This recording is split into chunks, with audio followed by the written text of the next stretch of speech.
Assalamualaikum warahmatullahi wabarakatuh. Ustaz, apakah umur umat Islam 1500 tahun? Soalnya ini sangat bahaya. Kita sekarang tahun 1444. Ditambah lagi 13 tahun sebelum hijrah Nabi Muhammad, berarti sekarang kita sekitar tahun 1457. Berarti tinggal 43 tahun umat Islam akan habis di muka bumi ini. Ini waktu yang sangat singkat. Ya jamaah, ada beberapa ikhwan dan akhwat yang DM saya seperti ini, dan sepertinya mereka sangat khawatir ketika menanyakan masalah tersebut. Makanya saya rasa lebih baik saya menjawab di dalam kajian, bukan di DM. Ayo kita membahas bersama secara ilmiah dan berdasarkan dalil. Apakah umur umat Islam 1500 tahun? Baik ya syabab, ada hadis dari Rasulullah bahwa umur umat Islam 1 hari. Kemudian Allah tambahkan setengah hari. Dan kita semua tahu bahwa dengan hitungan akhirat, 1 hari itu adalah 1000 tahun.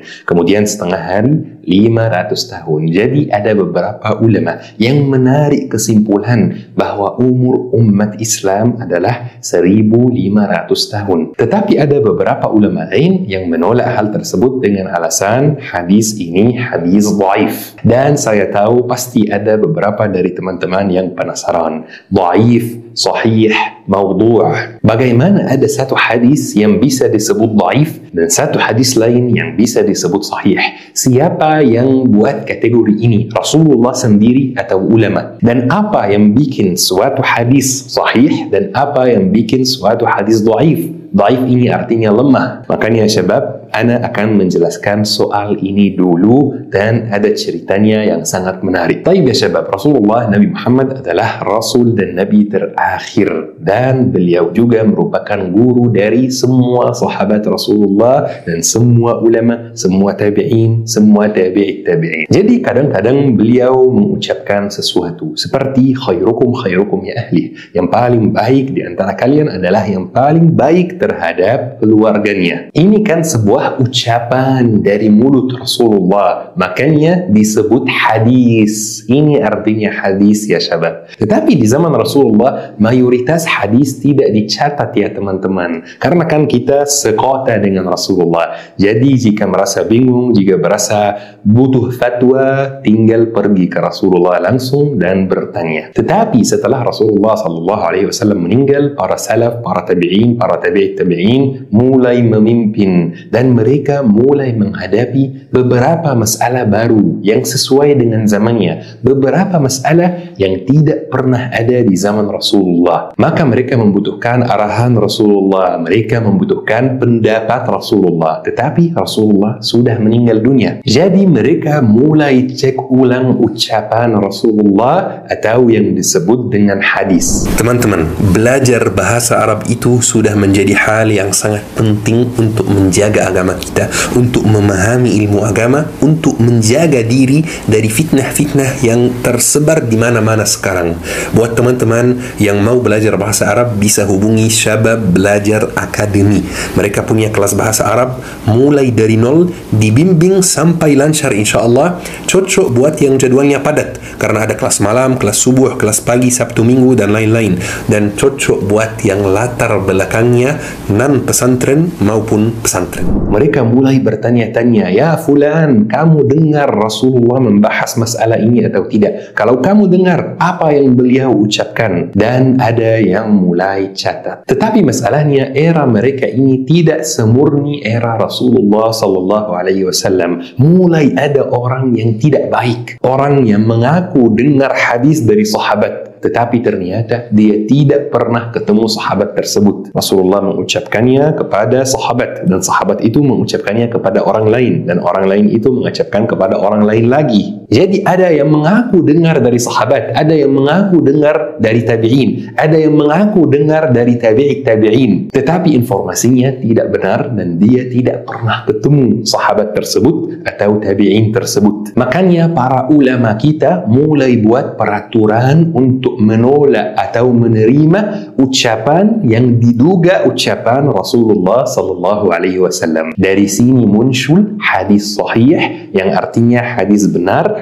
dan hadis dhaif yang artinya hadis lemah. Dan hadis sahih itu adalah ucapan yang 100% Rasulullah pernah mengucapkannya, sudah dipastikan, sudah lolos dalam semua peraturan yang sangat ketat yang para ulama buat untuk menerima hadisnya. Tetapi hadis dhaif itu hadis yang lemah, tidak pasti 100% Rasulullah mengucapkannya karena dalam hadisnya ada sebuah kendala. Misalnya salah satu orang yang menyampaikan hadis ini atau dengan istilah lain meriwayatkan hadis ini terkenal dengan sifat bohong, dan ini pasti bukan dari sahabat, bukan dari tabi'in, bukan dari tabi'it tabi'in. Maka karena dia terkenal dengan sifat bohong, hadisnya tidak diterima karena tidak pasti 100% dia jujur. Atau misalnya ada orang lain yang mengaku dengar dari si A, tetapi setelah dicari-cari ternyata orang tersebut tidak sezaman dengan si A. Seperti ini ya syabab, ceritanya hadis dhaif dan hadis sahih, dan masih ada banyak tingkatan lain yang insyaAllah ana bakal jelaskan di waktu yang lain, tetapi mungkin di masjid,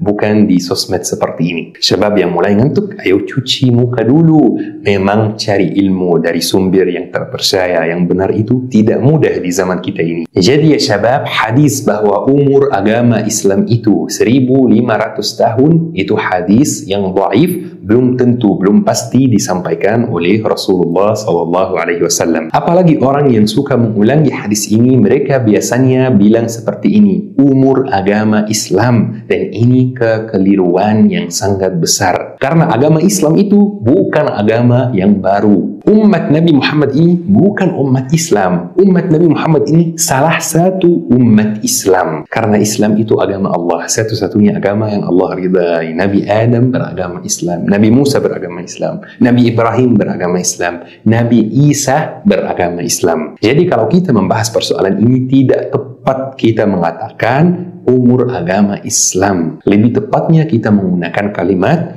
umur umat Nabi Muhammad. Jadi ya syabab, Imam As-Suyuti menulis sebuah buku yang namanya Risalatul Kashfi an Tajawuz Umri Hadhihi al-Umma al-Alf. Beliau membahas apakah umur umat ini akan melebihi 1000 tahun, dan berdasarkan apa yang beliau bahas, ia akan melebihi 1000 tahun, bahkan akan sampai 1500 tahun. Tetapi masalahnya, semua pembahasan ini pakai hadis dhaif. Tidak ada pembahasan satupun dalam persoalan ini yang pakai hadis sahih. Dan sebenarnya untuk mengecek validasi klaim tersebut di zaman kita ini jauh lebih mudah. Berdasarkan klaim tersebut, tinggal 43 tahun lagi, berarti sudah dekat. Ayo kita cek bersama apakah klaim ini benar atau tidak. Syabab yang pintar hitung, ayo kita hitung bersama. Ini tahun berapa? Ini tahun 1444. Ditambah lagi 13 tahun sebelum hijrah, berarti tahun 1457.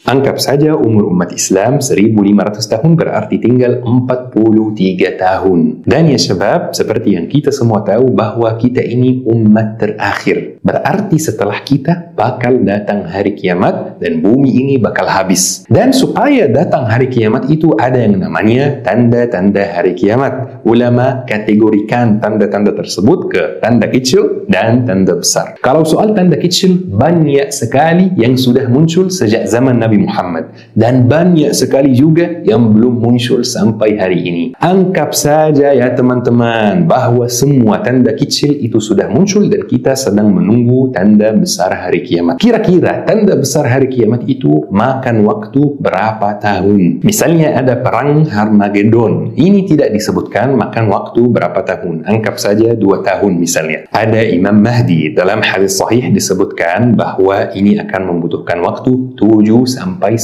tahun. Dajjal 1 tahun 3 bulan. Ya'juj dan Ma'juj tidak disebutkan makan waktu berapa tahun. Dukhan tidak disebutkan juga makan waktu berapa tahun. Jadi ya syabab, minimal 55 tahun. Tetapi sesuai klaim tersebut bahwa umur agama Islam 1500, hanya tinggal 43 tahun. Bagaimana itu? Ada satu lagi ya syabab, Rasulullah SAW pernah bersabda bahwa akan ada era kenabian, yaitu era kenabian beliau sendiri, dan era tersebut akan tetap ada sampai Allah mengakhirinya. Kemudian akan ada era khilafah yang mengikuti metode kenabian sampai Allah mengakhirinya. Kemudian akan ada kerajaan mengingit sampai Allah mengakhirinya. Kemudian akan ada kekuasaan diktator, era kekuasaan diktator sampai Allah mengakhirinya. Kemudian akan ada lagi khilafah yang mengikuti metode kenabian. Jadi ya syabab, ini hadis sahih, dan era kerajaan yang mengingit itu berakhir dengan runtuhnya kekuatan besar di dunia seperti Uni Soviet, Turki Utsmani, Jerman, dan lainnya. Kemudian kita sekarang di era kekuasaan diktator. Baru 100 tahun di era tersebut, dan 100 tahun itu bukan waktu yang